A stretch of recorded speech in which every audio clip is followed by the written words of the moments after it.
Kurdish women hold balloons to protest against the flight ban issued by the Iraq federal government outside the Erbil International Airport in Iraq, Friday, September 29, 2017. Many travelers boarded the last flights out of the cities of Erbil and Sulaymaniyah as an Iraqi government order to halt all international flights in Kurdish territory was set to kick in on Friday. Bram Jansen, Associated Press, Irbil, Iraq. Iraq's military was preparing to take control of the international borders of the northern Kurdish region as a flight ban halted all international flights from servicing the territory's airports on Friday as the central government in Baghdad stepped up moves to isolate the Kurds following their vote on independence earlier this week.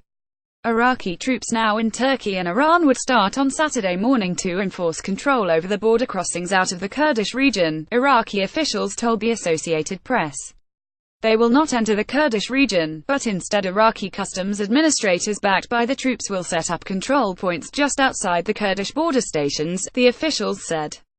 The step will be the first movement of troops, outside of joint military exercises held by Turkey, Iran and Iraq, in response to this week's referendum in which Kurds voted by more than 90% to back independence from Iraq for their self-rule zone and other areas they have captured the past year. The escalation feeds worries in the United States, a close ally of both the Kurds and Baghdad, that the referendum vote could lead to violence, setting off an unpredictable chain of events. Two U.S. officials said Washington was concerned about possible operations involving Iraqi, Iranian and Turkish forces, or a combination thereof. Behind the scenes, the United States has strongly been advising against any military incursion into the Kurdish region, and believes none of the players will do so, according to the officials, who spoke on condition of anonymity because they weren't authorized to speak publicly on the matter. The non-binding referendum, in which the Kurds voted overwhelmingly in favor of independence from Iraq, will not immediately result in independence. But Kurdish leaders have said they will use it to press for negotiations on eventually forming their own state. That has set off alarm bells in Baghdad, where the government has said it is determined to prevent a breakup of the country, and in Iraq's neighbors, Iran and Turkey, which fear the vote will fuel similar ambitions among their own significant Kurdish populations.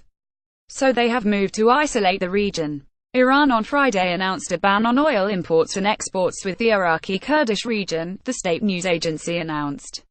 At Erbil International Airport, hundreds of passengers lined up for flights out of the Kurdish region in the hours before the central government's flight ban took effect Friday evening.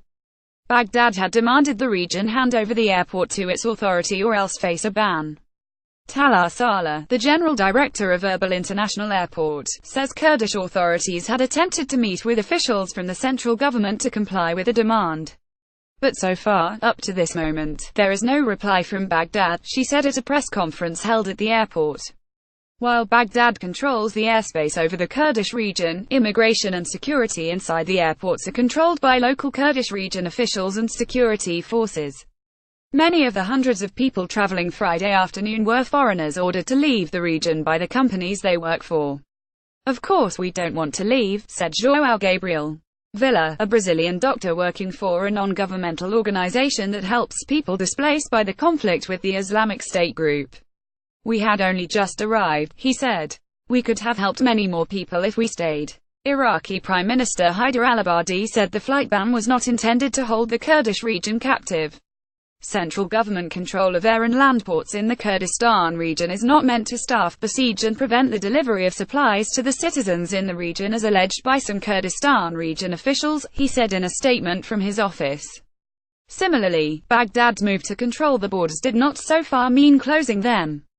At crossings into Turkey and Iran, Iraqi border officials backed by Iraqi troops would set up stations facing the Kurdish-run border stations inside the self-ruled territory, presumably either in no man's land or in Turkish and Iranian territory.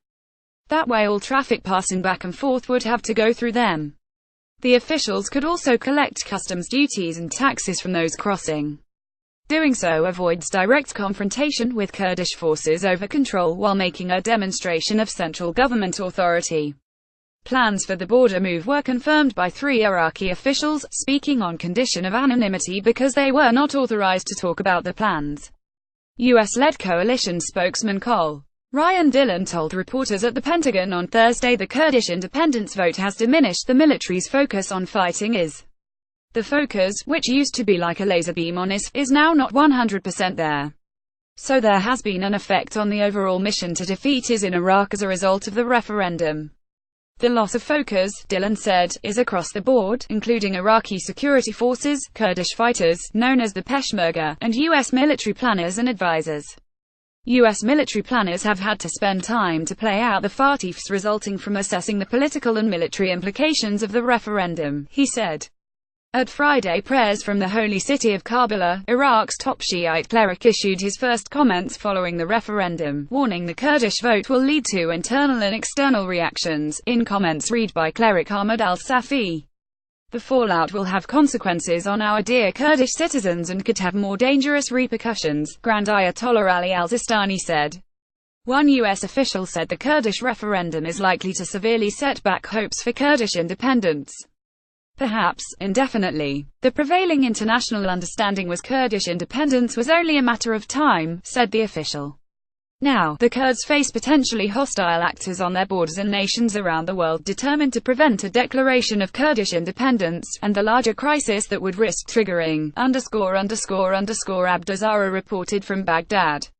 Associated Press writers Bradley Clapper and Robert Burns in Washington, D.C. contributed to this report. Copyright 2017 The Associated Press.